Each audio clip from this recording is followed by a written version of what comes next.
पश्चिम बंगाल में साल 2014 में हुए टीचर्स एलिजिबिलिटी टेस्ट यानी टेट के ज्वाइनिंग लेटर जारी करने की मांग को लेकर उम्मीदवार धरना दे रहे थे। 20 अक्टूबर की रात पुलिस ने उम्मीदवारों पर लाठीचार्ज कर दिया। इसके साथ ही इलाके में धारा 144 भी लागू कर दी गई है।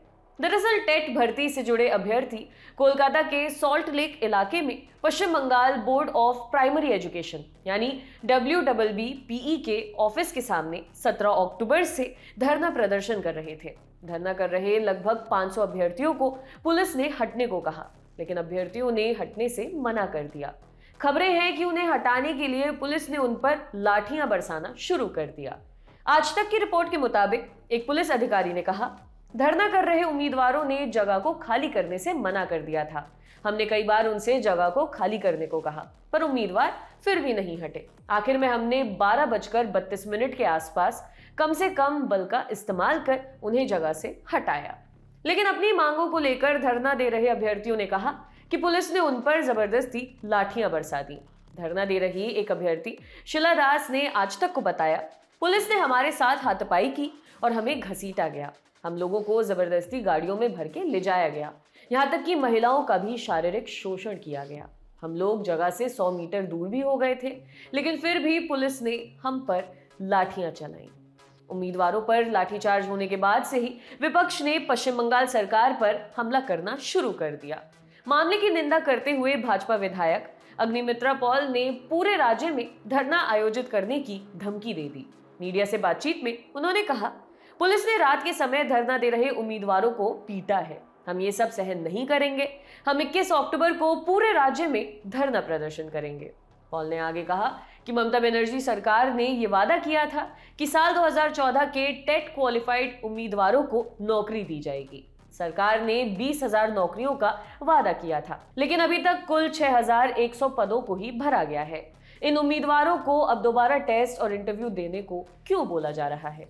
वहीं CPIM के युवा मोर्चा DYFI की अध्यक्ष मीनाक्षी मुखर्जी ने भी मीडिया से बातचीत में कहा है कि वो 21 अक्टूबर को पूरे प्रदेश में धरना प्रदर्शन आयोजित करेंगे। अब आपको एक बार ये पूरा मामला बता देते हैं।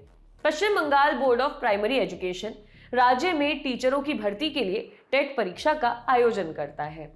साल 2014 में हुई टेट परीक्षा के क्वालिफाइड उम्मीदवारों को अब तक ज्वाइनिंग लेटर नहीं मिला है। उम्मीदवारों का कहना है कि उन्होंने साल 2014 में हुए टेट एग्जाम को क्लियर किया है। इसके बाद होने वाला इंटरव्यू भी दे चुके हैं, लेकिन जिस पैनल ने उनका इंटरव्यू लिया उनके द्वारा उन्हें अभी तक नौकरी नहीं दी गई है।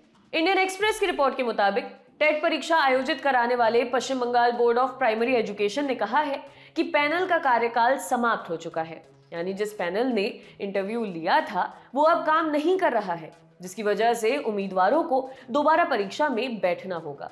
टेट परीक्षा में ज्वाइनिंग की मांग को लेकर उम्मीदवार 17 अक्टूबर से अनिश्चितकालीन धरने पर बैठे थे। उम्मीदवारों का दावा है कि वो छोटे छोटे गुटों में बैठे हुए थे। 20 उम्मीदवार पिछले 3 दिनों से भूख हड़ताल पर भी थे। इन मांगों को लेकर राज्य के शिक्षा मंत्री ब्रात्य बसु और WBBPE के अध्यक्ष गौतम पॉल ने उम्मीदवारों से धरना खत्म करने की बात भी कही थी, लेकिन उम्मीदवारों ने उनकी बात नहीं मानी और फिर से परीक्षा में इंटरव्यू देने को मना कर दिया।